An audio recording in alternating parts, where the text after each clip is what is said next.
Bonjour tout le monde, bienvenue à ce webinaire Vaccin contre la COVID-19, les réactions tardives au site d'injection. Ce webinaire est organisé par l'Agence de la santé publique du Canada en partenariat avec le Centre de collaboration nationale sur les maladies infectieuses ou CCNNI. Je m'appelle Marianne Jacques, je suis conseillère scientifique et coordonnatrice au Centre de collaboration nationale sur les politiques publiques et la santé. Et c'est moi qui vais animer le webinaire d'aujourd'hui. Donc, le CCNNI est l'un des 6 centres de collaboration nationale en santé publique financés par l'Agence de la santé publique du Canada.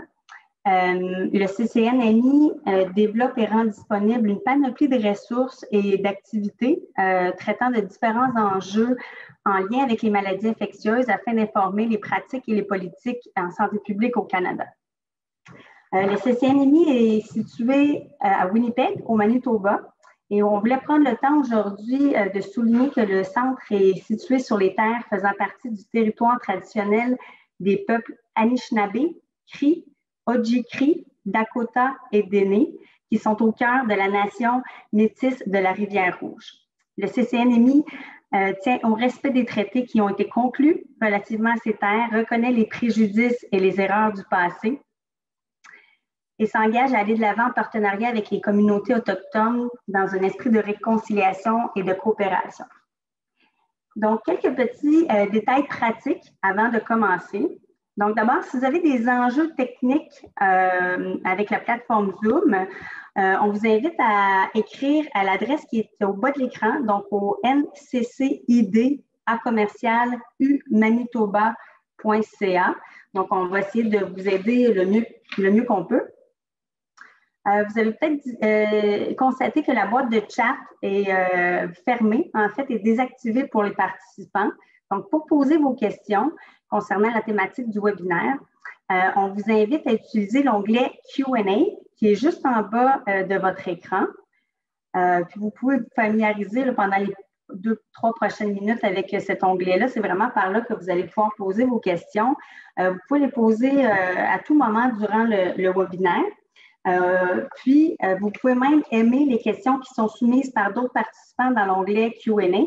Comme ça va permettre de prioriser les questions à aborder durant la période de questions.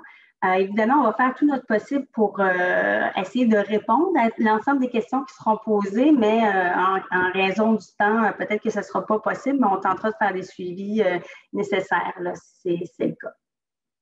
Le webinaire va être enregistré, incluant le contenu du Q&A, donc juste gardez ça en tête quand vous allez rédiger vos questions. Puis, finalement, je vous rappelle que le webinaire est enregistré et que l'enregistrement et la présentation PowerPoint de notre présentatrice seront rendus disponibles sur le site Internet du CCNNI après la rencontre d'aujourd'hui. Donc, avant de passer dans le vif du sujet, j'aimerais vous présenter notre conférencière pour aujourd'hui. C'est Jocelyne Zafat, qui est épidémiologiste principale à l'Agence de la santé publique du Canada et qui travaille sur la sécurité des vaccins contre la COVID-19. Elle est également chargée de cours au département de médecine sociale et préventive de l'Université Laval. Elle a aussi travaillé sur l'immunisation et les maladies infectieuses au Centre de recherche CHU de Québec, Université Laval. Donc, je vais passer la parole à Jocelyne. Juste pour rappeler, si vous voulez poser des questions, le Q&A, puis aimer les questions que vous souhaitez prioriser. Donc, je te laisse la parole, Jocelyne. Merci, Marianne. Bonjour à tous et bienvenue au webinaire d'aujourd'hui. Dans la présentation d'aujourd'hui va porter, comme Marianne l'a précisé, sur les réactions locales retardées qui surviennent suite à l'administration des vaccins ARN messagers contre la COVID-19. Donc, ce sera le principal focus du webinaire d'aujourd'hui, mais sur certaines diapos, afin de mettre l'information en contexte, on présentera des informations qui portent sur l'ensemble des réactions locales et sur d'autres types de réactions locales. Donc, pour la séance d'aujourd'hui, je n'ai aucun conflit d'intérêt à déclarer en rapport avec le thème d'aujourd'hui. Les objectifs de notre présentation, c'était d'abord de fournir un aperçu des réactions locales retardées qui surviennent après l'administration des vaccins contre la COVID-19. On va le faire d'abord grâce aux données du système canadien de surveillance des effets secondaires suivant l'immunisation, que j'appellerai ceci dans le suite de la présentation. Et également, on va présenter les données de l'essai clinique du vaccin Moderna. Comme deuxième objectif, on voulait pouvoir décrire les caractéristiques et la prise en charge de ces réactions locales retardées qui surviennent après l'administration des vaccins à ARN contre la COVID-19. Et enfin, on va expliquer comment distinguer ces réactions locales retardées des autres réactions locales telles que la cellulite.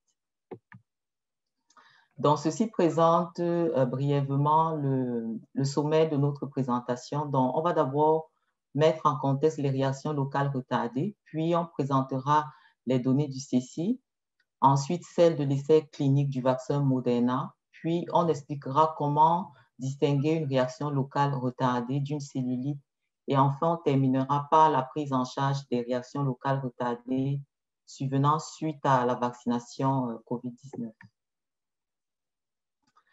Donc, les réactions locales qui surviennent suite à la vaccination, de manière générale, donc ce sont des réactions qui sont courantes.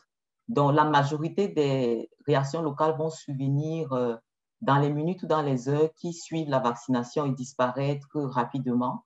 Donc, ce sont des réactions qui sont généralement légères ou modérées et qui sont attendues et qui font partie de la réponse immunitaire normale de l'organisme suite à la vaccination. Maintenant, parmi ces réactions-là, les réactions locales retardées, donc qui vont survenir plusieurs jours et parfois quelques semaines après la vaccination, ont déjà été décrites avec d'autres vaccins. Et généralement, c'est des réactions qui peuvent être d'origine immunologique ou non immunologique. Donc, généralement, ça peut être des inflammations non spécifiques ou c'est des réactions qui peuvent être suite à une immunité par médiation cellulaire, notamment par les lymphocytes T. Donc, même par les réactions qui ont été décrites par le passé, elles sont généralement spontanément résolutives et ne contre-indiquent pas l'administration de futures doses de vaccin. Donc maintenant, pour ce qui est spécifiquement des réactions locales retardées suite à l'administration du vaccin Moderna, parce que c'est ce qui était plus décrit dans la littérature. Donc, c'est un événement indésirable qui était attendu parce que ça a été décrit dans les essais cliniques du vaccin. Donc, c'est des réactions qui généralement sont légères ou modérées et spontanément résolutives, comme les réactions locales qu'on a eu à connaître par le passé. Les données qu'on a actuellement ne sont pas nombreuses. Cependant, il y a une publication qui a été faite où ils avaient réalisé une biopsie chez la réaction d'un patient et l'analyse de la biopsie au microscope a montré une présentation qui était compatible avec une hypersensibilité qui était médiée par les lymphocytes T. Donc, toujours dans la littérature, les réactions suite au vaccin contre la COVID-19, elles ne contre-indiquent pas l'administration de futures doses de vaccin et n'augmentent pas non plus le risque d'anaphylaxie. Donc, maintenant, on va passer aux données qui ont été recueillies grâce aux déclarations faites au système de surveillance des effets secondaires suivant l'immunisation du Canada. Donc, en date du 23 février 2021, donc on avait reçu au total 493 déclarations avec le vaccin Moderna, dont 75% de toutes les déclarations et 165 déclarations, soit 25%, étaient reliées au vaccin Pfizer. Maintenant, sur les deux graphes de part et d'autre, vous avez donc la répartition par âge en fonction des différents vaccins. Donc, pour le vaccin Moderna que vous trouverez à la gauche de l'écran, donc 45% des déclarations étaient chez des sujets qui avaient entre 16 et 49 ans, 20% étaient chez des sujets qui avaient 50 à 64 ans et 35% étaient chez des sujets de plus de 65 ans. Pour ce qui est du vaccin Pfizer, donc on avait environ 67% des réactions qui survenaient chez des personnes de 16 à 49 ans, 30% des réactions étaient chez des sujets de 50 à 64 ans et seulement 2% étaient chez des personnes de plus de 65 ans. Donc, ces données étant issues des données de surveillance passive doivent être interprétées avec précaution parce que ça ne reflète pas forcément exactement ce qui se passe sur le terrain, surtout qu'actuellement, la vaccination cible des groupes prioritaires. Donc, c'est qu'il y a des groupes d'âge qui sont plus susceptibles de recevoir le vaccin comparativement à d'autres. Maintenant, ici, on a essayé de repartir les différentes réactions en fonction du délai de survenue.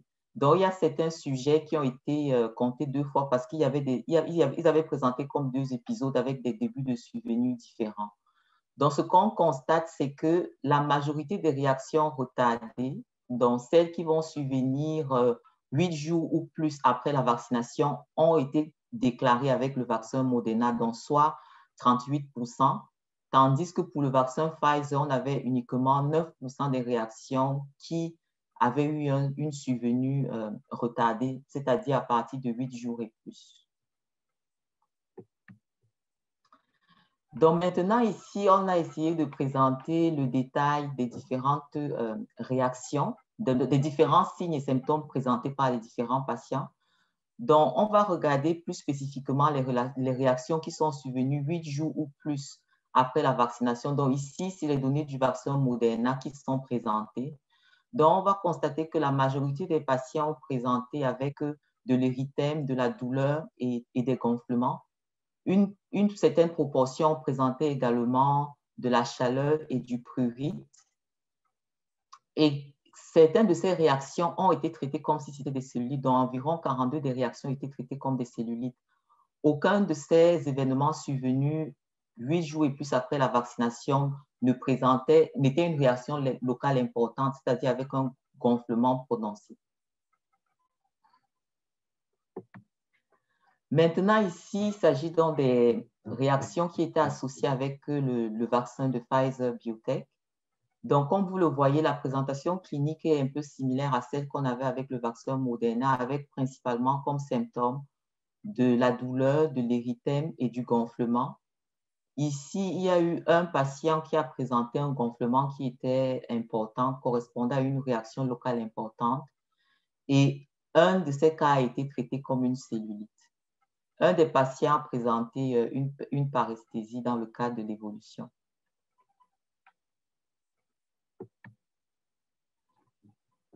Maintenant, on présente ici les données du vaccin Moderna, dont la figure présente l'ensemble des réactions locales qui ont été rapportées dans le cadre de cet essai clinique. Donc, ça inclut à la fois les réactions qui sont survenues immédiatement après la vaccination et celles qui sont survenues de manière retardée. Donc, comme vous le voyez, les réactions locales, c'est des événements indésirables qui sont très fréquents. Donc, ils avaient été rapportés par environ 80% des participants à l'essai clinique.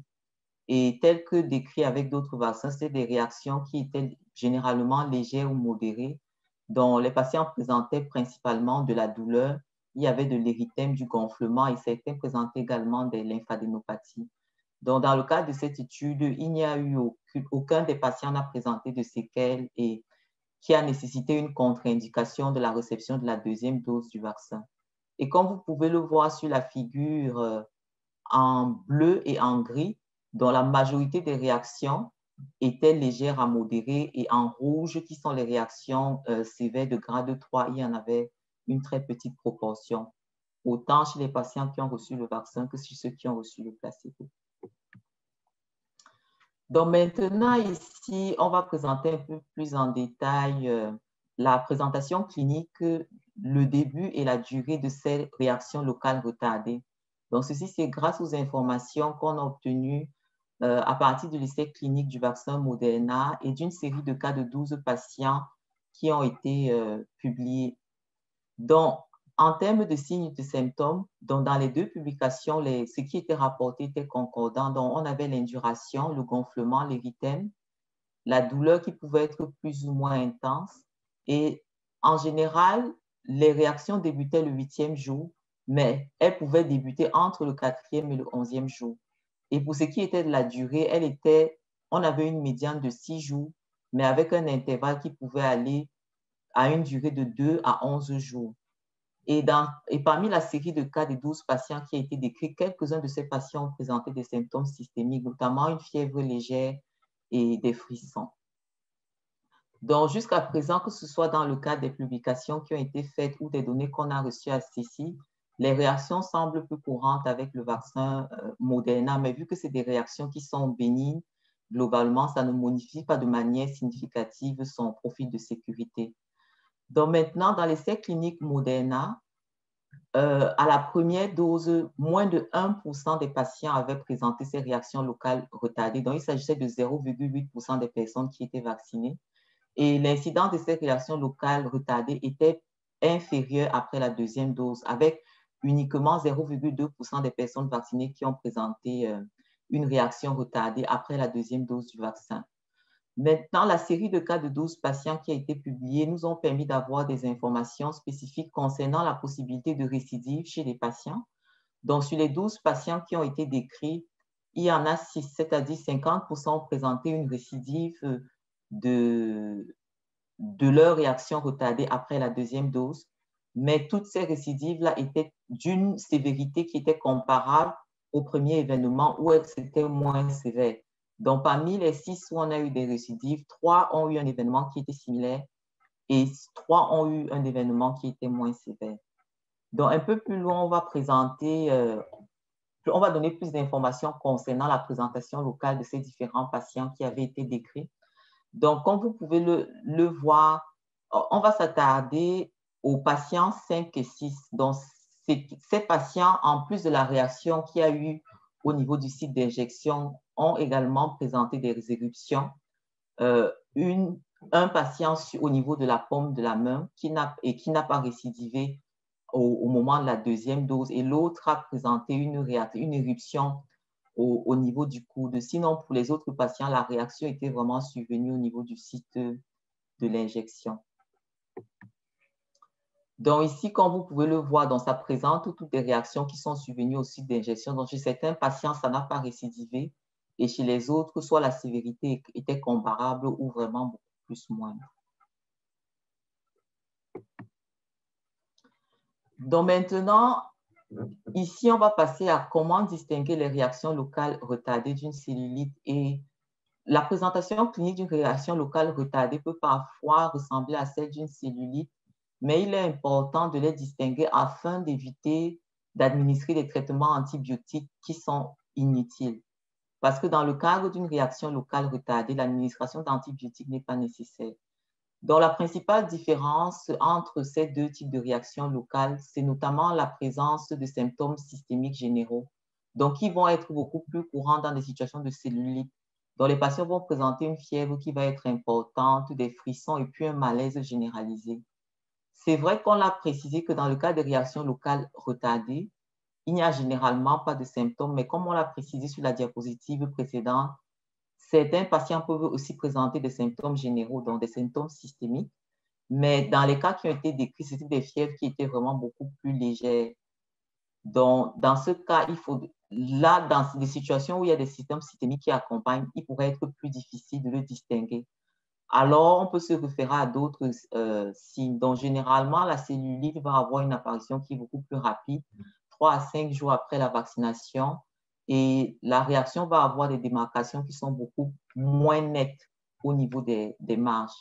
Donc, généralement, pour tous les patients, même chez ceux qui n'ont pas de symptômes généraux au moment du diagnostic ou de la consultation, il est important de surveiller ces symptômes et de demander aux patients de signaler, de suivre la progression de la fièvre ou des symptômes généraux et de faire signe si jamais il y a une aggravation de l'inconfort au fil du temps. Parce que tel qu'on vous l'a expliqué, en général, avec le traitement symptomatique, c'est des événements qui vont évoluer favorablement après quelques jours.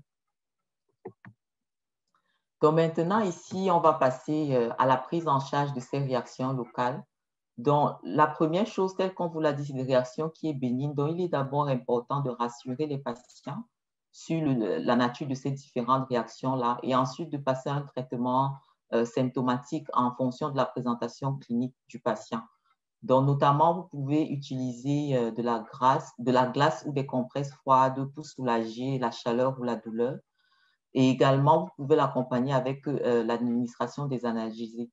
Donc ici, vous pouvez procéder à l'analgésie de votre choix, notamment, par exemple, entre de l'acétaminophène ou des anti-inflammatoires non stéroïdiens. Notamment, à garder en tête, si vous administrez des anti-inflammatoires non stéroïdiens, c'est si dans le cadre de la surveillance des symptômes surviennent de l'urticaire, par exemple. Donc, il faut garder en tête que l'administration d'anti-inflammatoires non stéroïdiens dans des cas rares peut entraîner la survenue d'urticaire. Donc, de garder ça en tête lorsque vous faites l'analyse des symptômes que pourra éventuellement présenter le patient. Donc, en présence de prurite et de sensations de brûlure, on peut administrer des antihistaminiques afin de les soulager. Donc, ici, en général, on va proposer de privilégier des antihistaminiques de deuxième génération parce que plusieurs antihistaminiques de première génération vont avoir comme effet secondaire de la sédation et ceci peut avoir un effet délétère dans les activités de la vie quotidienne ou parfois avoir un effet délétère beaucoup plus important chez des personnes âgées s'ils ont d'autres traitements qu'ils prennent en même moment et qui peuvent également avoir ça comme effet secondaire. De manière générale, on va demander d'éviter des stéroïdes à action générale car ils peuvent atténuer la réponse au vaccin. Il faut privilégier des stéroïdes topiques si un traitement symptomatique est nécessaire. Et tel qu'on l'a déjà précisé initialement, surveillez l'évolution des signes et des symptômes du patient et adaptez votre prise en charge en conséquence. Donc maintenant, ici, les messages clés à garder à la suite de cette présentation, c'est que les réactions locales retardées sont des réactions locales qui peuvent survenir quelques jours après l'administration des vaccins à ARN messager contre la COVID-19 et que c'est des réactions qui sont attendues, elles ont été décrites et que vous pouvez informer les patients vaccinés que ces réactions peuvent survenir afin qu'ils ne soient pas inquiets si jamais elles surviennent.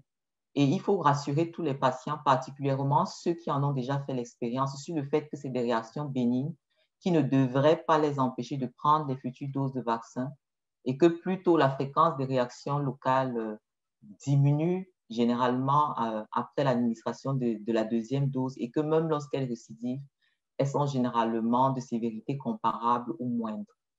Donc, ces réactions peuvent ressembler à une cellulite. Il est important de faire la distinction parce que dans le cas des réactions locales retardées, l'administration d'antibiotiques n'est pas nécessaire. Et comme on l'a précisé, l'élément principal pour faire la distinction, c'est la présence ou non de symptômes systémiques. Donc maintenant, dans les prochaines diapositives, on va vous donner des informations où vous pouvez trouver des ressources supplémentaires. Donc, il y a déjà le guide canadien d'immunisation. Donc, vous avez une partie globale qui est dédiée à la sécurité des vaccins et qui peut vous fournir des informations générales sur les effets secondaires pouvant survenir après l'immunisation, notamment les réactions locales sur tous les vaccins. Si vous êtes intéressé par des informations spécifiques au vaccin contre la COVID-19, on vous recommande, vous pouvez vous référer également aux recommandations du Comité consultatif national de l'immunisation sur les vaccins contre la COVID-19.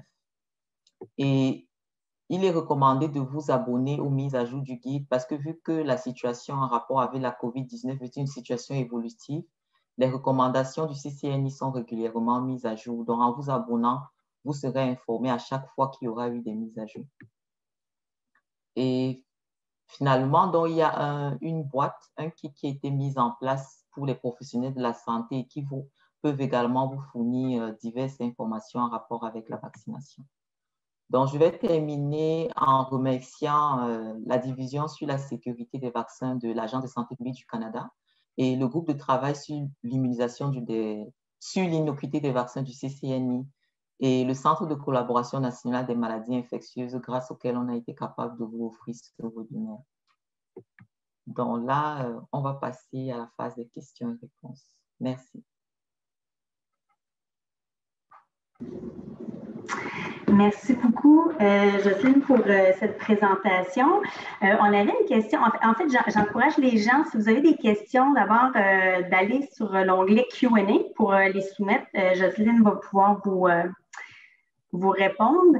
On en avait déjà une sur une question spécifique sur la diapo 7 de ta présentation. Et la question était, est-ce qu'on sait si la réaction est après la première ou la deuxième dose de vaccin? Diapo 7. Ah, la diapositive 7 qui présente les résultats du CECI. Dans la majorité des réactions présentées à la diapo 7 sont après la dose 1. Donc, comme on le sait actuellement au Canada, la majorité des programmes de vaccination ont principalement administré la première dose. Donc, il y a quelques deuxièmes doses, mais c'est une faible proportion. Il s'agit principalement de réactions après la première dose du vaccin. Merci. On a une deuxième question. Donc, vu la grande similarité entre les vaccins ARNM, comment s'explique-t-on d'un point de vue physiopathologique que ces réactions locales tardives surviennent beaucoup plus avec Moderna et moins avec Pfizer? Ce sont des réactions qui sont nouvelles, donc on est encore en train de rassembler des informations pour apprendre à mieux comprendre le mécanisme. Donc, pour le moment, il s'agit principalement d'hypothèses. D'où vient exactement la différence? Même si les vaccins sont très similaires, les excipients sont différents, mais je n'ai pas de réponse définitive quant à ça. Mais actuellement, ce qu'on observe sur le terrain et dans le cadre des études qui ont déjà été publiées, c'est que ça survient principalement avec le vaccin Moderna. Mais ça n'a été rattaché à aucun ingrédient particulier d'un vaccin ou d'un autre, et on essaie également d'avoir plus d'informations sur le mécanisme sous-jacent. Merci. J'ai une question qui est formulée largement, mais on pose la question, est-ce aucun problème avec une allergie aux œufs? Donc, est-ce qu'il y a un lien avec les réactions tardives locales et les allergies aux œufs? C'est ce que je comprends de la question. Non, il n'y a pas de lien avec les allergies aux œufs. Donc ici, comme on l'a précisé, c'est des réactions retardées, donc à différencier des réactions immédiates. Donc, il n'y a pas de crainte à avoir avec les allergies aux œufs. Merci. On pose la question et Jocelyne, tu as un petit peu parlé de ça durant la présentation, mais on pose une question à savoir comment faire la distinction entre une réaction locale tardive et celles qui sont plus graves. Bon, la question, je vais essayer de bien y répondre. Le truc, c'est que généralement, la façon de classifier la gravité d'une réaction, ça va se baser sur différents critères.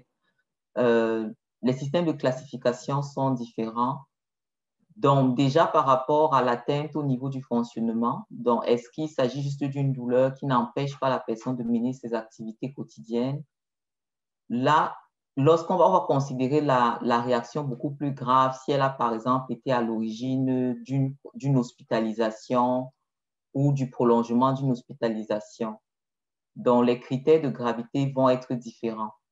Donc, si vous avez un patient qui présente, c'est une réaction retardée, mais qu'il a une douleur qui ne l'empêche pas de mener ses activités quotidiennes et qui évolue favorablement avec des médicaments de traitement symptomatique, typiquement, on ne va pas la considérer comme une réaction grave, parce que dans le cadre de la surveillance, c'est des réactions qui vont entraîner des hospitalisations, par exemple, qui vont être considérées comme graves.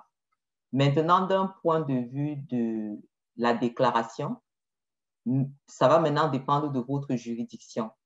Donc, chacune des juridictions qui va gérer des systèmes de déclaration, le plus souvent vont vous fournir les critères de gravité, dont les critères qu'ils voudraient avoir pour les réactions à déclarer. Donc, généralement, s'il s'agit de savoir les réactions graves dans le sens de la déclaration, vous devez faire aux critères qui peuvent vous être fournis.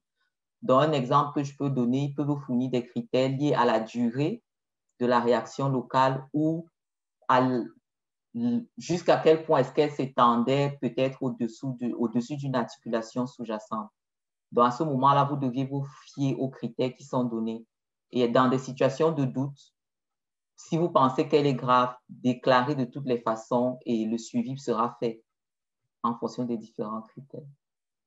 J'espère que ça répond. Si jamais ça ne répond pas à la question du participant, veuillez reposer votre question en étant beaucoup plus précis. Ça me ferait plaisir d'y répondre. Merci pour ça. On va voir s'il y a une précision qui est apportée par la suite. Une autre question, c'est de savoir à quel moment le praticien décidera d'administrer des antibiotiques chez un patient présentant une réaction locale importante, car la différence entre une réaction retardée et une cellulite peut parfois être mince. Oui, donc c'est maintenant, c'est vraiment au cas par cas que ça va se décider en fonction de la présentation clinique du patient. Donc, en fonction des symptômes qu'il présente et du confort que le clinicien, en accord avec aussi le patient et du contexte dans lequel il se trouve, vous pouvez choisir éventuellement de ne pas administrer d'antibiotiques et de demander au patient de suivre l'évolution des symptômes. Mais si vous êtes très inquiet et que vous trouvez que la distinction d'un point de vue clinique est très difficile à faire, le clinicien peut faire le choix d'administrer des antibiotiques d'emblée. Donc, il n'y a pas une directive qui s'applique à tout le monde. La décision devra vraiment se prendre au cas par cas entre le clinicien et son patient. Merci pour ça, Jocelyne. Une autre question. Lorsqu'il y a des lésions cutanées locales, mais tout de même à distance du site d'injection, par exemple les paumes ou le coude, on pense que c'est aussi lié à un mécanisme lié à lymphocyte T, immunité cellulaire. Ça, je ne peux pas le dire de manière spécifique parce que tel que je l'ai expliqué, c'est des réactions qui sont nouvelles et on est encore en train d'investiguer. Donc, tel que je l'ai précisé dans la présentation, le mécanisme d'hypersensibilité médié par lymphocyte T a été identifié grâce à une biopsie qui avait été faite chez un seul patient. Donc, je ne saurais, ça a été décrit dans le cadre de l'article qui a fourni les photos qui étaient présentées, mais je ne saurais vous dire si c'était chez une des patientes ayant présenté des éruptions cutanées à d'autres sites. Merci. Ensuite, est-ce que la réponse à un antibiotique confirme qu'il s'agit d'une cellulite lors d'une réaction tardive?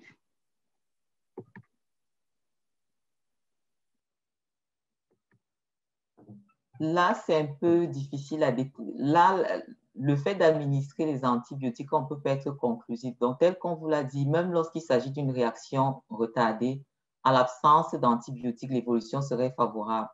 Donc, si jamais le clinicien a administré un antibiotique, l'évolution sera toujours favorable, mais elle aurait été même à l'absence d'administration d'antibiotiques. Donc, vraiment, c'est au moment de l'analyse des symptômes cliniques que le clinicien doit faire la distinction et ne pas administrer d'antibiotiques. Parce qu'en cas de situation d'administration d'antibiotiques, on peut à tort conclure que l'évolution favorable est due aux antibiotiques alors qu'elle serait survenue de toute façon. Merci pour ça. Je vais laisser encore quelques instants si d'autres questions se manifestent dans la boîte Q&A. J'en profiterai pour poser une question qui nous a été acheminée en avance, en amont du webinaire. Donc, on dit, vous avez mentionné qu'environ 50% des personnes ayant eu des réactions à retardement après le vaccin Moderna ne s'étaient pas encore rétablies. Est-ce qu'elles ont eu une réaction plus grave ou faisaient-elles partie d'un groupe d'âge précis? Oui, dans les 50% pas encore rétablis, c'est en rapport avec les données du système de surveillance passive du Canada. Donc, on ne peut pas tirer de conclusion par rapport à l'évolution parce que les données du système de surveillance sont celles au moment où la déclaration a été réalisée. Donc, généralement, l'événement peut être déclaré dès le début, le premier jour où la réaction retardée survient ou quelques jours, plusieurs semaines après. Donc, on ne peut pas tirer de conclusion en termes d'évolution à partir des données de surveillance passive. Donc, généralement, il faut vous fier aux informations qui ont été fournies dans la diapositive ou sur cette série de cas. C'est vrai qu'il n'y avait que 12 patients, mais ils ont pris le temps de bien les suivre pour donner des idées sur la durée médiane et l'intervalle dans lequel les différentes réactions ont évolué. Mais que ce soit dans l'essai clinique ou dans la publication sur les 12 cas, tous les événements qui sont survenus se sont résolus sur des durées différentes, mais il n'y a eu aucun patient qui a eu des séquelles permanentes. Merci pour ça. Dernière question qui nous a été aussi soumise en avance. En fait, est-ce qu'on devrait conseiller aux patients de prendre des médicaments de façon prophylactique avant leur première ou deuxième dose afin d'éviter tout effet indésirable? En général, on ne va pas recommander la prise de médicaments de manière prophylactique parce que jusqu'à présent, on ne dispose d'aucune donnée qui confirme que la prise de médicaments en prophylaxie diminue le risque qu'une récidive survienne. Donc, comme on vous l'a dit, même à l'absence de prophylaxie, c'est des événements qui ne vont pas récidiver chez une bonne proportion des patients. Donc, ce qu'on va généralement recommander, c'est que si l'événement récidive, ou même si l'événement survient après la première dose, prenez un traitement symptomatique qui va vous soulager le plus rapidement possible une fois que l'événement a commencé. Et en ce qui concerne même la prise de traitement prophylactique, en général, on déconseille la prise d'antihistaminiques de manière prophylactique parce que c'est des médicaments qui peuvent masquer les symptômes d'une réaction allergique immédiate qui pourrait survenir chez un patient après la vaccination. Donc ça, c'est à déconseiller. Merci beaucoup. On n'a pas d'autres questions dans l'onglet Q&A. Ah oui, une autre question qui s'ajoute. Est-ce qu'on a des indications quant à qui fait préférentiellement des réactions locales tardives? Par exemple, est-ce qu'il y a des cas d'antécédents particuliers? Non, pour le moment, on n'a pas des informations à cet égard-là. Dans le cadre de l'essai clinique, ils ont juste donné les chiffres, mais ils n'ont pas décrit de manière spécifique ces patients qui avaient eu des réactions locales retardées.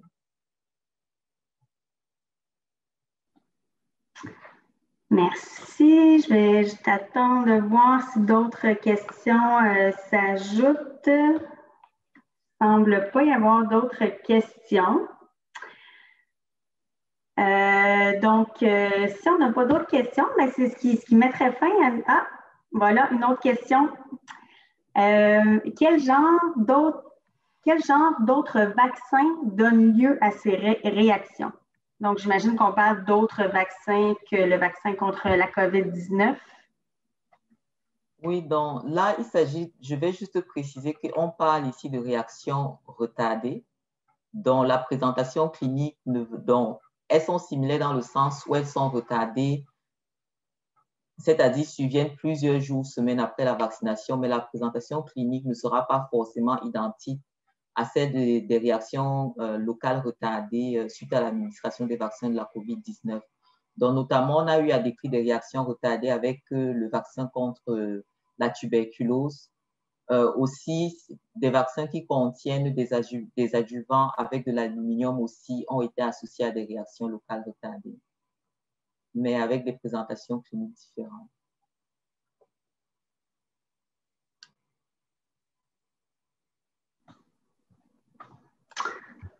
Merci. Je ne sais pas si on va avoir d'autres questions qui se rajoutent.